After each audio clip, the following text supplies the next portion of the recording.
नमस्कार बहनों। बात चल रही थी आत्मा और आत्मा के गुणों की। हमारे पिछले एपिसोड में हमने जाना कि आत्मा क्या है और हम बात कर रहे थे आत्मा के गुणों की। इसी विषय को लेकर हम आगे बढ़ते हैं आज के अपने इस एपिसोड में, जिसका नाम है द न्यू विमेन शो। और हमेशा की तरह हमारे इस कार्यक्रम में हमारे साथ, इस सफ़र में हमारा साथ दे रही हैं हमारी आदरणीय राजयोगिनी डॉक्टर सविता दीदी। दीदी, बहुत बहुत स्वागत है आपका हमारे इस कार्यक्रम में। ओम शांति। दीदी, हम बात कर रहे थे आत्मा के गुणों की।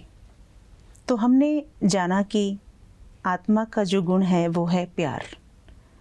आपने आत्मा के इस गुण के बारे में हमें अच्छे से बताया। अब हम जानना चाहते हैं कि आत्मा के और कौन कौन से गुण होते हैं और वो गुण हमें रोज़मर्रा की ज़िंदगी में कैसे सहायक होते हैं, कैसे पहचाने हम उन चीज़ों को।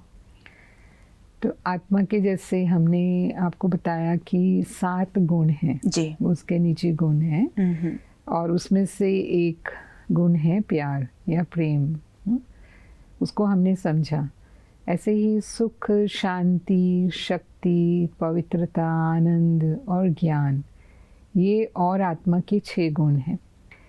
ये जो गुण हैं ये नॉन मटीरियल हैं, माना अभौतिक हैं, माना उन्हें हम सिर्फ महसूस करते हैं, उन्हें हम देखते नहीं हैं, है ना। जो गुण, जो भी अभौतिक चीज़ें होती हैं, जैसे हमारा मन है, सूक्ष्म है, मन को हम देखते नहीं हैं लेकिन फील करते हैं। हमें पता है कि हमारा मन चल रहा है, सोच रहा है, उससे ही हम अनुभव कर रहे हैं।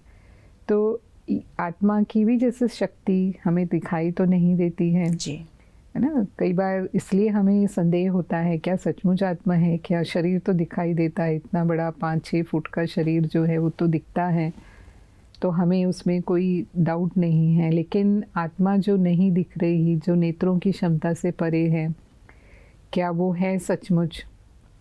तो है, दुनिया में बहुत सारी चीज़ें जो सूक्ष्म हैं, हमारे नेत्रों की क्षमता से परे हैं, लेकिन फिर भी हम उनको अनुभव से जानते हैं। जैसे हवा को हम अनुभव से जानते हैं, खुशबू को हम अनुभव से जानते हैं, उनको हम देखते नहीं हैं।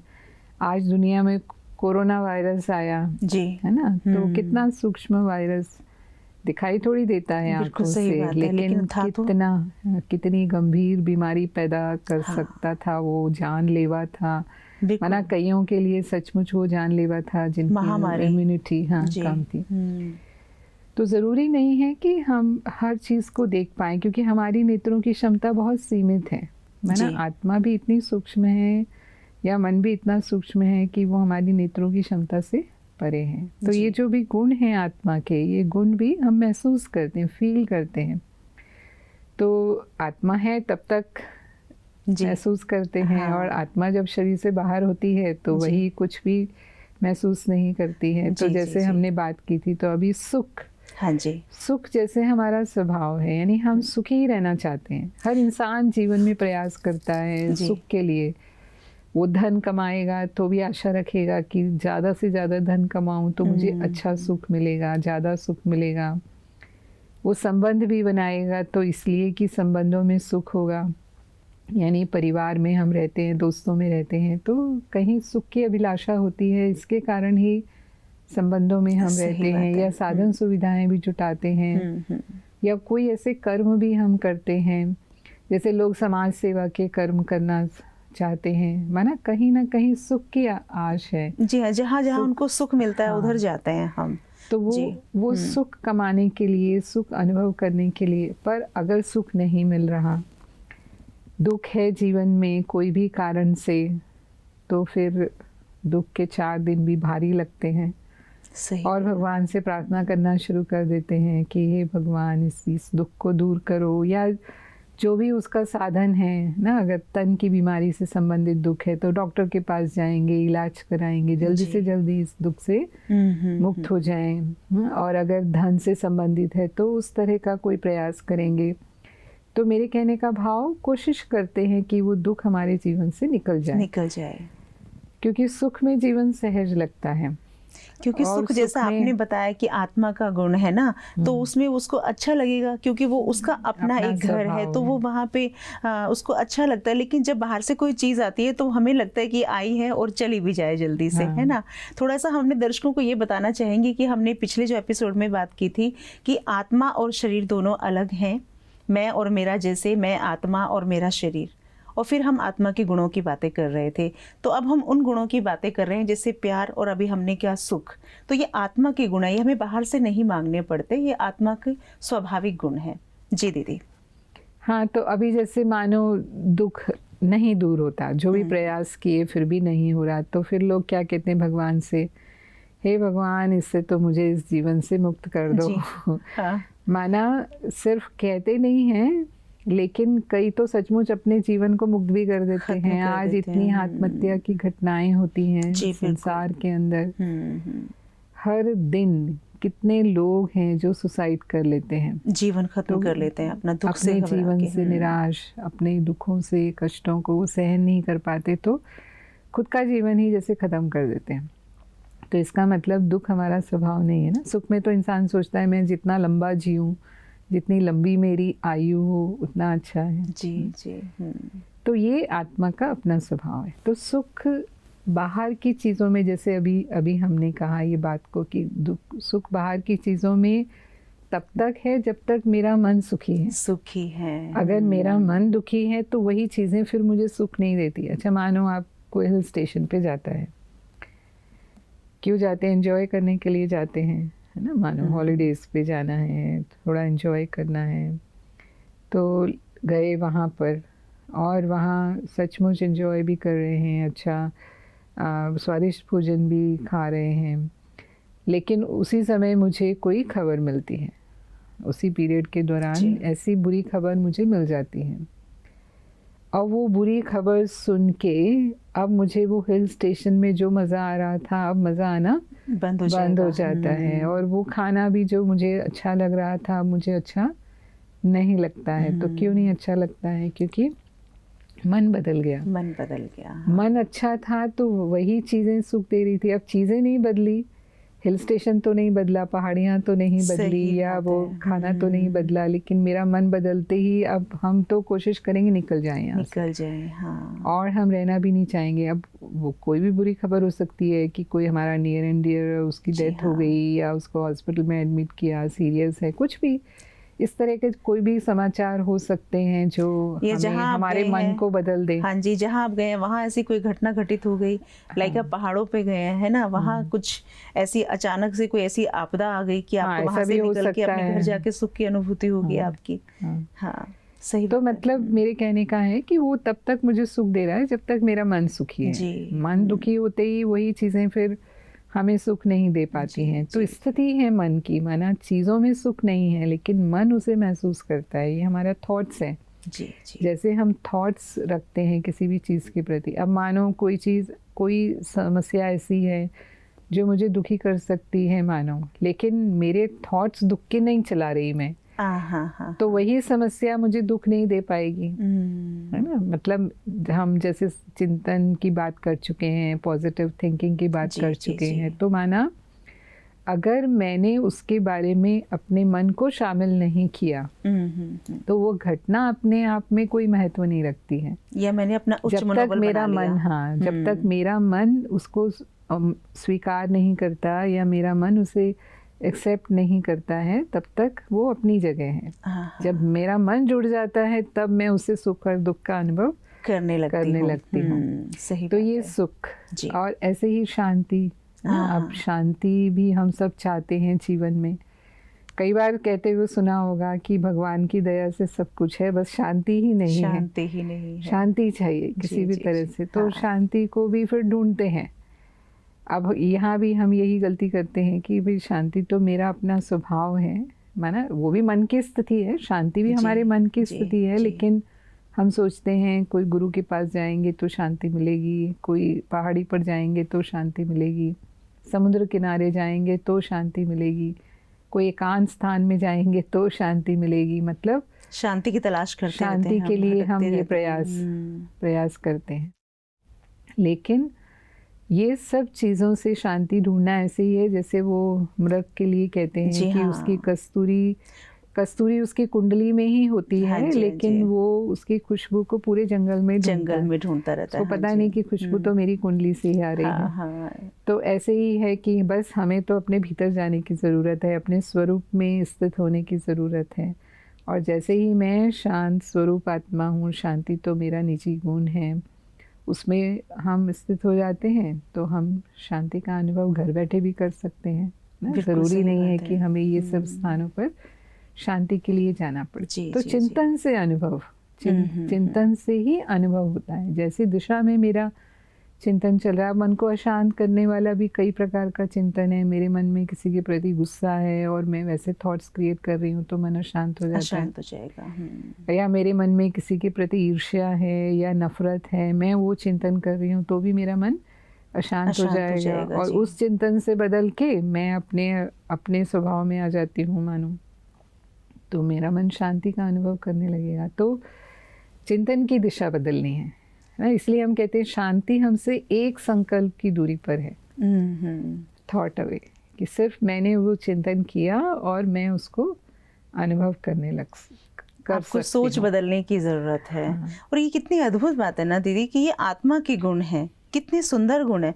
और इन सभी चीज़ों को हम बाहर ढूंढते रहते हैं और शायद इसलिए मन भटकता क्योंकि रहता अज्ञान है, अज्ञान है। समझ नहीं है कि मैं खुद ही अपने स्वरूप में स्थित होकर के अपने आत्मचिंतन से ही इन गुणों को अनुभव कर सकती हूँ। ऐसे ही शक्ति हमारा गुण है। शक्ति स्वरूप की तो हमने बात भी की कि आत्मा तो शक्ति है। तो शक्ति ही हम जीवन में चाहते हैं क्योंकि वो स्वभाव है ना, इसलिए हमें शक्तिशाली रहना ही पसंद आता है। कोई भी जीवन में कमजोरी नहीं चाहता। बिल्कुल सही बात और है। भगवान से भी हम कामना करते हैं इतनी शक्ति हमें देना दाता। जी हाँ। तो हम इतनी शक्ति देना दाता कहते हैं ना, कमजोरी देना दाता हम ऐसे नहीं कहते। जी। तो चाहे शारीरिक रूप की शक्ति हो, शरीर की शक्ति हो, चाहे मन की शक्ति हो, चाहे धन की शक्ति हो, या समाज में कोई हम कहें ऐसा पद पोजीशन की शक्ति हो, कोई भी तरह से वो शक्ति ही इंसान चाहता है और उसे ही वो बढ़ाना चाहता है ना। तो ये शक्ति आत्मा का स्वभाव है जी। जो स्वभाव है वही वो चाहती है जी। ऐसे ही पवित्रता आत्मा का स्वभाव है। तो पवित्रता हम किसे कहेंगे? हाँ, ना, इस पे थोड़ा सा ज़्यादा शब्द को लेकर कई बार हम डाउट में आ सकते हैं। पवित्रता कई बार सिर्फ स्वच्छता से हम उसको रिलेट करते जी हैं। हाँ, हमारा तो यही मानना है पवित्रता की। आप पूजा पाठ कर रहे हैं घर में तो स्वच्छता होनी चाहिए। साफ सफाई, नहा के धो के साफ सुथरे होके घर को साफ सुथरा करके अब चलिए घर पवित्र हो गया, अब पूजा करते हैं। तो और क्या इसको और कैसे हम जानेंगे कि तो पवित्रता माना ऊंचा चरित्र। अच्छा। पवित्रता माना सच्चाई, ईमानदारी, माना हमारे चरित्र की पवित्रता, हमारे स्वभाव में जो ये गुण हों, सच्चाई, सफाई, ईमानदारी जो हम कह रहे हैं, उसको हम सही अर्थों में पवित्रता कहेंगे। स्वच्छता भी उसका एक डायमेंशन हो सकता है। मतलब स्वच्छता भी पवित्रता का ही एक हिस्सा है, लेकिन सही अर्थों में पवित्रता हम उसे कहेंगे। तो अब हम यही चाहते हैं, है ना। आप मानो आप कोई व्यक्ति के लिए आपको पता चलता है कि ये चरित्रहीन है, हाँ, या ये पता चलता है कि ये तो झूठ फरेब करने वाला है। होते हैं ना, कई तरह के लोग होते हैं फिर जिनको हम समझ भी जाते हैं। जी। या कोई जो है वो चोर डाकू हैं, तो मतलब जैसे हम कहेंगे कि बेईमानी तो उनके स्वभाव में ही होती है। तो ऐसे लोग हमें नहीं पसंद आते। इसमें ये भी आता है कि कोई किसी की निंदा करे, स्तुति करे या मन में जेलस रखे या किसी के प्रति अपने मन में नेगेटिव सोचे। ये भी इम्प्योरिटी है। तो ये मन की अपवित्रता जो हम कहेंगे, तो ये ऐसे लोग हमें नहीं पसंद आते। भले हम नहीं कर पाते हैं ना, हम उतने ईमानदार नहीं है, या हम उतने सच्चे नहीं है, या हम उतने चरित्रवान भी नहीं है, लेकिन कोई दूसरा हमारे सामने ऐसा कर रहा होता है तो हमें वो अच्छा नहीं लगता। तो ये सिद्ध करता है कि मेरा स्वभाव क्या है, प्योरिटी है। लेकिन अब तो ढूंढने से भी कोई व्यक्ति ऐसा नहीं मिलेगा दीदी। हाँ। सबके अंदर है ये सारी इम्प्योरिटीज तो, और शायद इसी वजह से हम और दुखों की तरफ बढ़ते जा रहे हैं। ये सचमुच बहुत सुंदर बात आपने बताई, ये बिल्कुल सोचने का विषय है कि ये आत्मा के गुण हैं और कितनी बाहरी चीजें हमने अपने जीवन में शामिल कर ली हैं अपने स्वभाव में, और इसीलिए शायद हम इतना मन से भारी रहते हैं। हाँ, इतना दुखी रहते हैं। और पवित्रता के लिए हम ये कहेंगे कि मानो कोई संत है ना, हम जिनको महान मानते हैं उनके चरणों में भी हम झुक जाएंगे। जी जी जी। क्योंकि वो इतने चरित्रवान हैं, इतने श्रेष्ठ कर्म, महान कर्म करने वाली आत्मा है। लेकिन कोई चोर डाकू होगा तो हम उसकी तरफ देखेंगे भी नहीं, है ना। मैं ये सिद्ध करना चाह रही हूँ कि पवित्रता हमें चुका देती है, यानी प्यूरिटी में वो पावर है। तो आत्मा का ये निजी गुण है, तो हम अपने आप को ये रियलाइज़ कराएं कि मैं पवित्र आत्मा हूँ, यही मेरा स्वभाव है। तो जब हम इसको रियलाइज़ करते हैं तो वो प्यूरिटी का अनुभव हम करने लगते हैं अपने अंदर। अच्छा। तो ये जिन भी गुणों की हमने चर्चा की अभी, जिसमें एक और है आनंद। जी। आनंद माना, आनंद एक खुशी का चरम रूप, उसे हम आनंद कहेंगे। जैसे जीवन में हम खुशी रहना चाहते हैं, जैसे हमने बात भी की खुशी के ऊपर। तो आनंद की स्थिति मन में हम इसको हम आध्यात्मिक शब्द कहेंगे एक्चुअली आनंद को, जो है। क्योंकि आनंद हमें तब अनुभव होता है जब वो इंद्रियों से परे का सुख होता है। अच्छा। एक होता है इंद्रिय सुख, है ना, जो हम देख रहे हैं, हाँ सुन रहे हैं, हमारे मन पसंद है, हमें सुख मिलता है, खा रहे हैं, जी जी जी, है ना। तो ये सब इंद्रियों के सुख होते हैं। ठीक ठीक।